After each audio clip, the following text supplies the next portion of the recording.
How y'all doing? For this book review, I'm going to go over Harlan Ellison's 38th book, Stalking the Nightmare.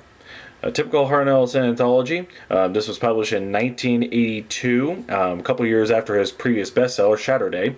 This is a collection of his stories ranging from the 1950s and 80s that he's written, some revised, some brand new, at least at the time, of course. And, well, it's pretty simple. If you are familiar with Harlan Ellison, you already know what it's going to be about. It's just, I think, but for those of you who may have heard of Harlan Ellison and don't know where to start, I myself would just say pick a book and just read it. It's not like a series where, like in Game of Thrones, you gotta start with the first book and go, all that. It's not like that. It's, they're short stories. Most anthologies, he's written very few novels. So, but there's a reason I got this one. I'll explain that later, because there's a story in particular that made me buy the book. But, thankfully, I read the whole thing, and there's a lot more to enjoy of it besides the story I was interested in. Let's look at a few of them. I guess I'll start off by the first story in this anthology, and that is Grail. It is a story of a man's lifelong quest to find true love. I mean, he starts off telling about his life at an early age, of how his disappointments of love, and he lives a normal life. He gets married and all that, but in between, he is in a long obsessive research and tracking down, true love, and he does find it. Another story is the three most important things in life. This is anecdotes of his life involving three things: sex, violence, and labor relations. The sex part is where he has his own personal anecdote, where he, Harlan Ellison, who has had many women in his life before he got married. He's married a few times, but for his final wife, Susan. But he had many girlfriends, or past relationships. So it's about a girl he meets up with, and he hits it off with a date. And as he meets up with her house, her parents aren't home, and he finds this home in this perfectly white carpet.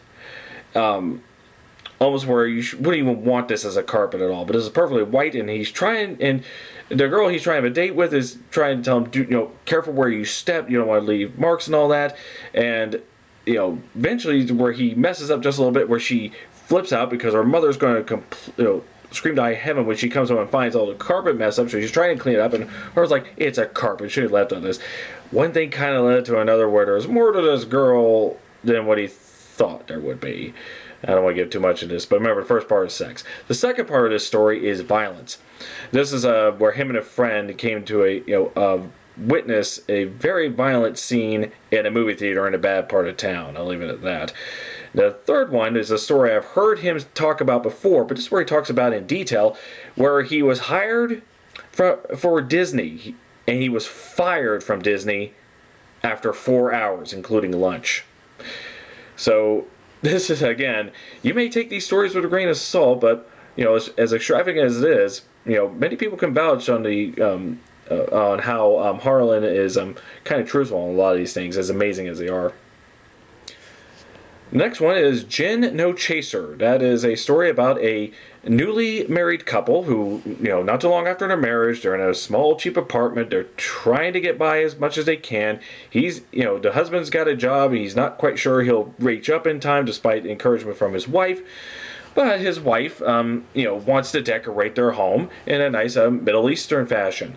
And then as they were walking around looking for shops that sold such things in that, that particular style and culture, they came across and turned around. There is a tent that wasn't there before, and inside there's this, a trader who, he sells them this lamp for $10 after bartering. And then, after they walk out, the tent vanishes. And then, of course, it's a lamp. We know where this is going. And inside the lamp is a genie that is very upset. He's lived for hundreds of years inside this thing, and he is ticked off. He's causing them all sorts of hell for them. All, animals in their, storms, rains, what have you, in their apartment, to the point where the husband leaves her. Now, they do solve the problem of what they're going to do with this gin. Now, I'm not going to spoil it for you, but many of you may know this story. This was adapted for Tales from the Dark Side, the series, season 1, episode 10. And this story was adapted for that. It was mostly faithful. A few differences, of course, but, it captures the essence of this quirky little story. This next part here is Saturn, November 11th. And this is Harlan Ellison's anecdote where he was in a meeting with other science fiction writers and scientists at the time where in the 1980s we had a satellite around Saturn and having an in-depth look at the rings, which was brand new at the time. He talks about the wonder and amazement of it. Even a thing where, rings which are like nice and perfectly plain, but there's a couple of rings that intertwine with each other. He talks about how amazing that is and why we should find such things amazing, or else we wouldn't be human. Now, this next story is the reason I got this book. In fact, in order to, it's because of this little video I'm about to show you here on how he came to write this story. Here it is. People are always asking author Harlan Ellison where he comes up with the ideas for his incredible short stories. Well, when it comes to his latest story, there is no doubt it came from one Tom Brokaw. At the close of our program yesterday, Tom held up this envelope containing a piece of paper, and the words on it said, "August afternoon, a person walking along a rocky beach in Maine picks up a pair of broken sunglasses." What happened next was a literary stunt that few writers could have pulled off. At 9:45, Harlan Ellison climbed into the window of a Fifth Avenue bookstore, read Tom's words for the first time as the crowds looked on, and then began to write. And he wrote, and he wrote, until finally, 5 hours later, The Night of Black Glass was completed. So yeah, that's what I found interesting. I mean, if you had if you knew a guy at a bookstore there where you just hand him an idea and he would just write a story right there up front and be done with it within a relatively short amount of time, and wouldn't you be curious to want to read what that story is about? And that's why I got this book here, because of that book, A Night of Black Glass. It's about a guy who, after picking up a pair of sunglasses, is on a beach and he, witnesses, seems to be cut off, and he shows events of his life where, like in his war, or where he shows no empathy or any sort of emotions in these certain events that are presented to him, and how he's kind of stuck that way. I don't want to give away too much because, again, it's a short story. You don't want to give don't want to spoil it for you. But yeah, that's the reason I got this book. And while I picked up the book for A Night of Black Glass, I think I like this story. I'm reading the whole thing. I'm glad that I did, because there's a story that's really intriguing here. The cheese stands alone. This man, after driving for a while, trying to look for something to eat. It's in the middle of morning, but the morning doesn't seem to come. Everything's at a standstill. He seems to be in a deserted area where, in this town, but the only thing that's open at the moment is a bookstore. And he walks right in, and there's a nice old lady who says, "Oh yes, come on inside there." But he sees all these people. All these people in this bookstore is just staring down in one place looking at a book. And she tells him, "Oh, they're just browsing here. There's more to what this bookstore to what it appears, and they're trying, and what is he being enticed into?" This story here is just the last story. Another anecdote is at the end of the book. It's called "Gopher in the Gilly." Now, I've heard Harlan in interviews talk about he ran away when he was a young kid. He's done this a few times, and one time is because he read a book about a kid running away to join a circus. He wanted to do the same thing.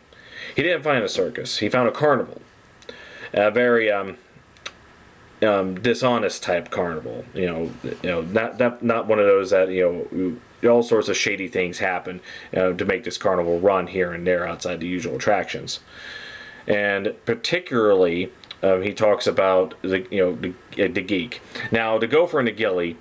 Harlan's a young kid when he joins this carnival, and they allow him to join as a gopher. That's a kid that fetches things. Hey, kid, get that canvas over there. Kid, go fetch some water for me. That sort of thing. But one time, the carnival got busted in a city, and he's taken in, but he's reluctant to give out his name because he's ran away. He doesn't want to give the cops anything. But he's stuck with the geek, Now, the geek is, a geek in a carnival. If you don't know, he does all these. They will do things like bite the head off chickens, eat broken glass, that sort of thing.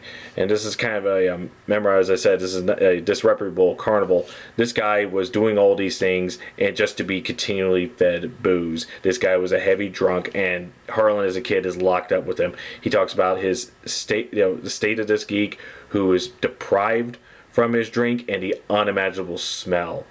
So again, it's where in interviews where I heard about him running around the carnival, it is here where he talks about the details. It's a much darker story to what he gives out on that. So in interviews, he just says he ran off to the carnival. Here he talks about details on what that has meant to him in his life. This next story is Harlan Ellison going through his thoughts on when and how he would die in various ways. He was in his car. It was 1972 on the 1973. It was New Year's. He figures, what good way to start thinking about this. So this segment here talks about various areas, like how he was killed, being mugged outside of a science fiction convention, how he died in Scotland. I'm going to read a part of this. I died in 1977 when a right-winger shot me because I'd done an article in World Magazine on President Goldwater and how he should be indicted as a criminal for the war in Brazil. I died in 1979 in a plane crash in Ceylon. I was on my way to see Arthur Clarke. We were going to go scuba diving off the coast of Coral. The plane exploded. I never knew what hit me. My fourth wife got the flight insurance. I died in 1982 during the worst blizzard the East Coast had ever seen. I froze to death in my car on a lonely Connecticut road when I run out of gas. Some asshole suggested that because I'd been frozen, they might try to cryogenically preserve me for restoration later. Fortunately, it was ignored. I died in 1990 from a sudden massive coronary. I was sitting at home on Sunday afternoon and felt the slam of it. I had just a moment to realize I was dying the same way my father had died, but he would never have a postage stamp commemorating his achievements. I died in 1998 from ptomaine poisoning in a seafood restaurant in the undersea resort city of Cayman. They had to wait 3 weeks to ship my carcass out. It would have been simpler to turn me into fish food and let my soul wander the Cayman Trench. I always hated the lack of imagination of those in power. I died in 2001 on my way back from Sweden. I died very peacefully in my sleep on board a catamaran cruiser, a Farragut, somewhere in the mid-Atlantic. I died with a smile on my face, lying in bed, holding the Nobel Prize for Literature to my chest like a teddy bear. I died in 2010 from wearied old age, surrounded by grandchildren and old friends who remember the titles of my stories. I didn't mind going at all. I was really tired.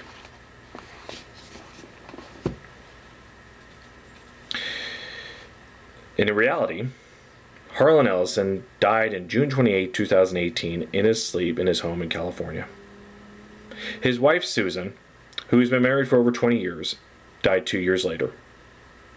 His estate, and all his works are now put in charge of Babylon 5 creator J. Michael Straczynski, who Harlan has worked under as a consultant. And that's it.